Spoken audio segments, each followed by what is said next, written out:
Pimpinan penerbangan Kapten Bidi Sepade dan seluruh awak pesawat yang bertugas mengucapkan selamat menikmati penerbangan bersama kami. Terima kasih atas pilihan Anda terbang bersama Batik Air.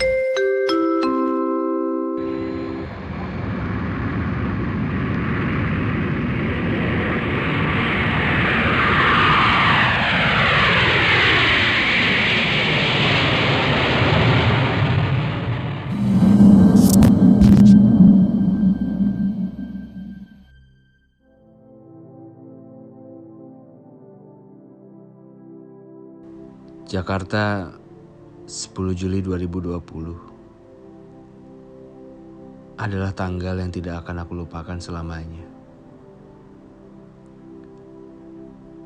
Itu pengalaman pertama dalam hidupku. Dan pengalaman pertama selama jadi pramugara. Awalnya aku berpikir kalau hantu hanya ada di darat saja. Ternyata perkiraanku salah.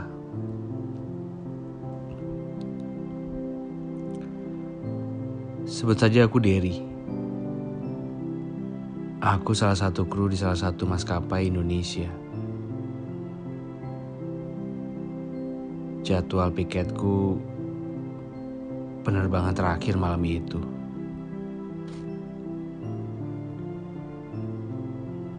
Di mana penerbangan dari Jakarta ke salah satu kota kecil di Palu.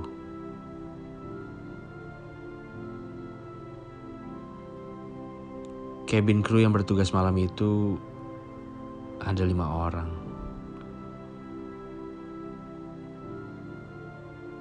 Dua di kokpit,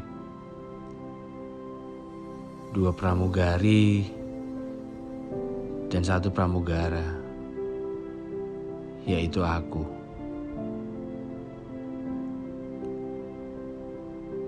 Sebelum berangkat, aku ditugaskan untuk mengecek kargo dan lainnya.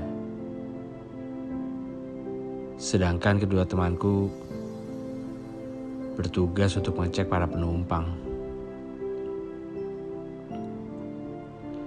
Maklum, pramugara selalu dapat tugas sedikit berat ketimbang pramugari.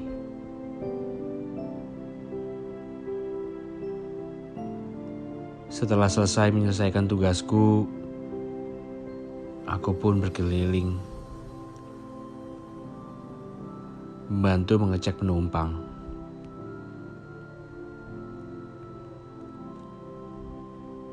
Penerbangan malam itu sepi.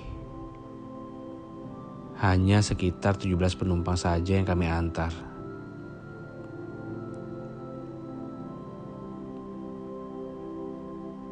Selang tak lama, semua penumpang sudah boarding. Dan pesawat kami pun take off.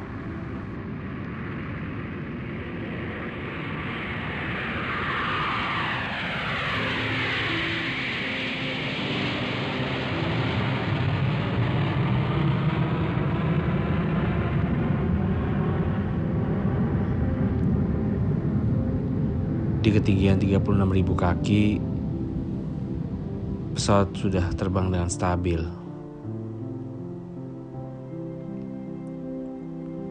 Ada beberapa penumpang yang telah membuka sabuk pengaman, bahkan ada 1 atau 2 orang yang ke lavatory.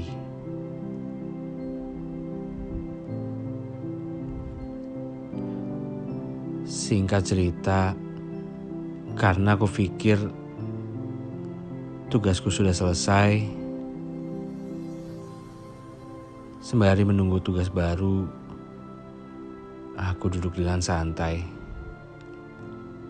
menikmati penerbangan itu. Hingga aku melihat lampu ACP menyala dengan kode biru. Dari tempat duduk nomor 29F. memberi tanda kalau penumpang yang duduk di kursi itu menekan tombol manggil dan membutuhkan bantuan. Aku pun segera beranjak dan segera menghampirinya, yang posisinya tempat duduk itu berada di paling pojok dan paling belakang pesawat ini.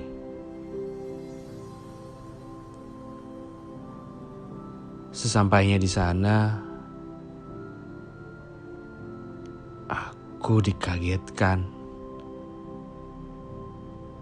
karena kursi itu kosong.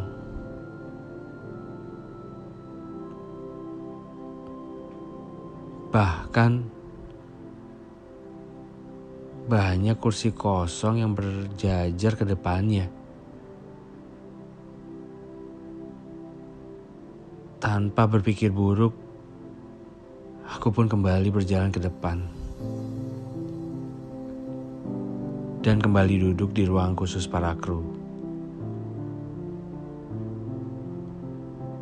Hingga lampu ACP menyala kembali untuk kedua kalinya. Aku pun segera menghampirinya. Namun, setibanya di tempat duduk itu, kursi itu tetap kosong.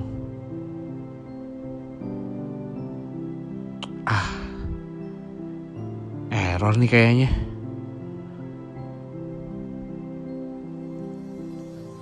Celoteh hatiku. Setelah kembali ke tempat dudukku, waktu itu aku ditegur oleh salah satu temanku, yaitu Dina, pramugari yang sama-sama bertugas pada malam itu. Ia menanyakan kenapa aku bolak-balik.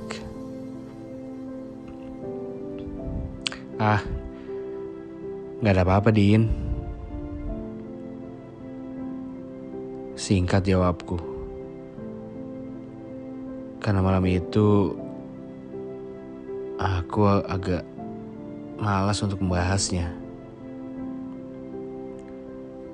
Selang beberapa menit, lampu ACP kembali menyala.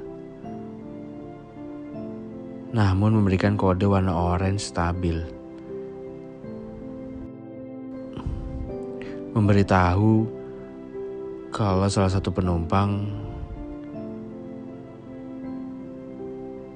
memanggil dari kamar mandi yang posisinya paling ujung di ekor pesawat.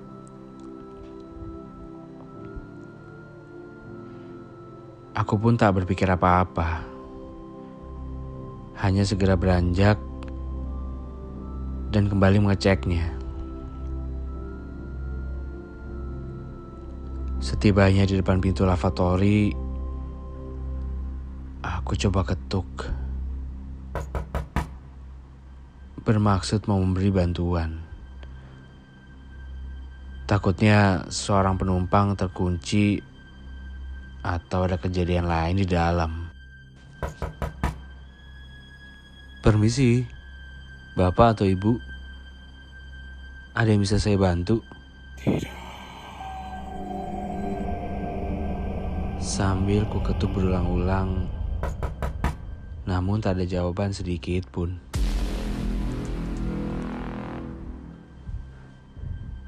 Karena aku sedikit cemas, aku nekat sedikit dorong dan aku buka pintunya perlahan. Ternyata tak terkunci. Bahkan di dalam kosong dan tidak ada siapapun. Kosong.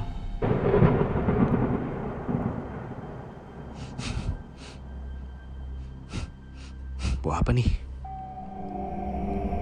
Yang aku dapatkan hanya aroma bau tak sedap dan bau anyir atau bau bangkai baru.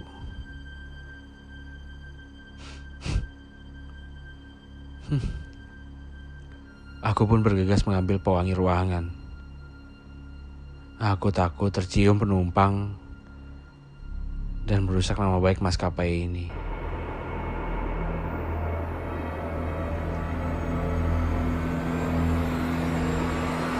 Saat itu aku duduk kembali.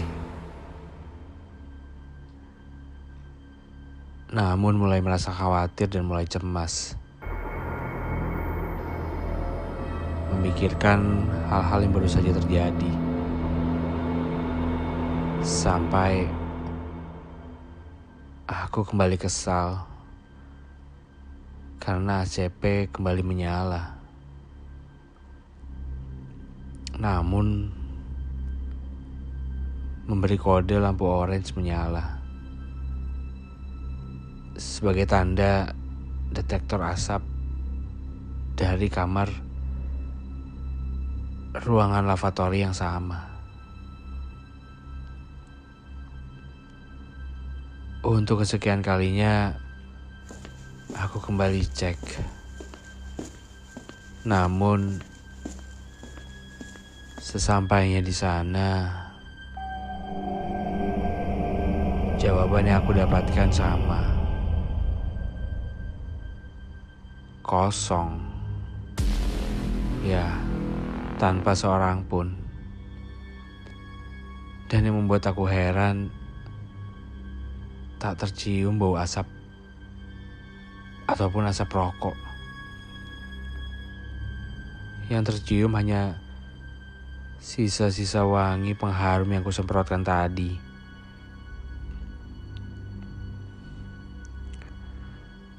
Singkat cerita, karena sedikit ganjil yang aku rasakan, aku tidak kembali ke tempat duduk. Aku segera menghampiri ke ruangan depan, tempat duduk pramugari, yaitu Dina, yang posisinya tepat di belakang kokpit. Setengah berbisik, aku ceritakan dari awal tempat duduk dengan nomor 29F sampai kejadian lavatory. Awalnya Dina tidak percaya. Namun setelah aku yakinkan, dia mau mendengarkan. Dina waktu itu hanya menjawab, "Berdoa saja, nanti sesampai di stasiun bandara, kita bahas lagi," katanya.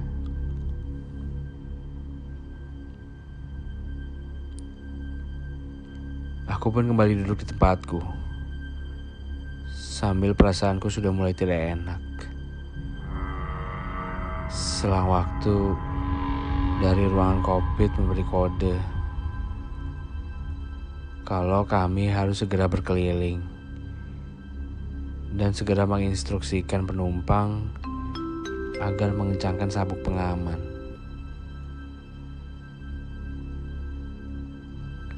Karena pesawat akan segera landing. Setelah selesai, aku sedikit lega. Karena aku akan segera sampai.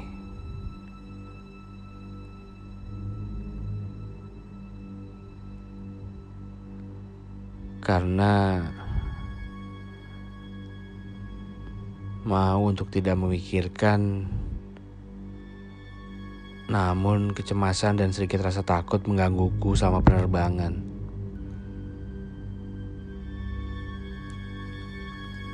Beberapa saat kemudian, akhirnya pesawat landing.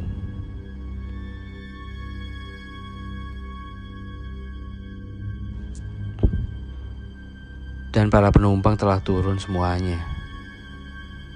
Namun, kami selaku kru,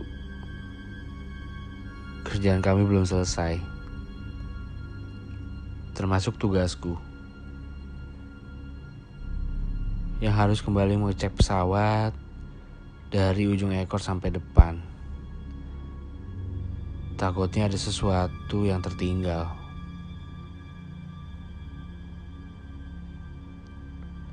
Saat itu suasana pesawat sudah benar-benar kosong total dari para penumpang. Hanya kami bertiga. Kedua pramugari temanku mengecek area pesawat depan, dan aku mengecek area pesawat belakang. Jujur, waktu itu aku enggan sekali untuk mengecek. Namun, dikarenakan aku takut ditegur dengan sok berani, dan aku anggap tidak pernah terjadi apa-apa, akhirnya aku mengecek perlahan satu persatu. Sampai ketika aku tepat di depan lavatory, aku kembali mencium bau anyir. Kok bau ini lagi ya? Aku merinding sejadi-jadinya saat itu. Aku segera bergegas pergi, bermaksud ke ruangan ujung depan dan segera turun dari pesawat. Namun, ketika aku memasuki ruangan kursi para penumpang, tiba-tiba,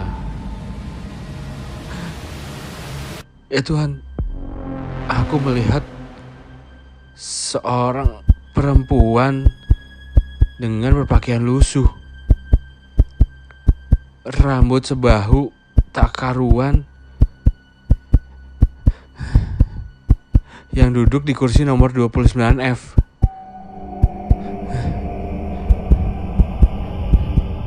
Itu siapa? Entah kenapa saat itu besar sekali rasa inginku untuk berlari. Namun anehnya, kakiku begitu lemas dan tak sanggup aku gerakan. Dengan mengeluarkan bau anyir, sosok itu hanya duduk dan menunduk.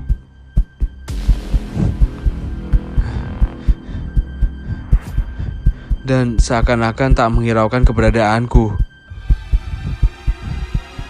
Beberapa saat, aku benar-benar tersiksa dengan keadaan itu.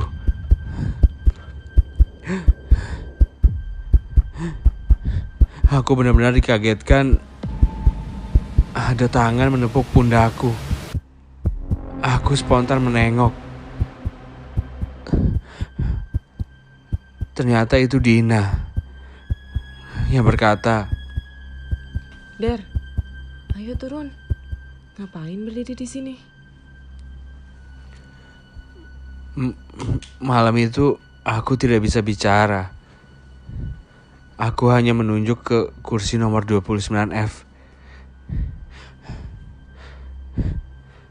Yang setelah aku lihat kembali perlahan, sosok itu sudah tidak ada. Dan bahkan hanya aku saja yang bisa melihatnya.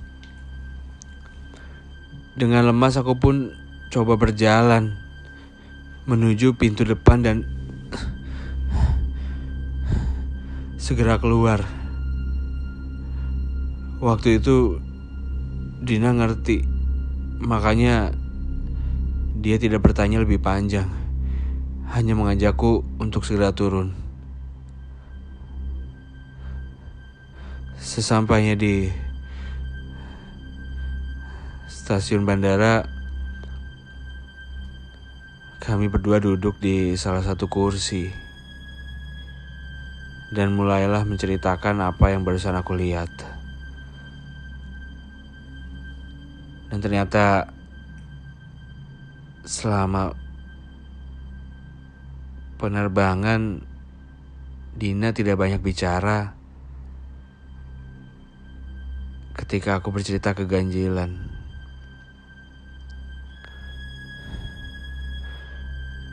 Dia sudah tahu maskapai yang kita tumpangin dengan nomor Boeing itu pernah kejadian beberapa kali. Bahkan selain ke kru, pernah juga terjadi yang dialami oleh ground staff bandara.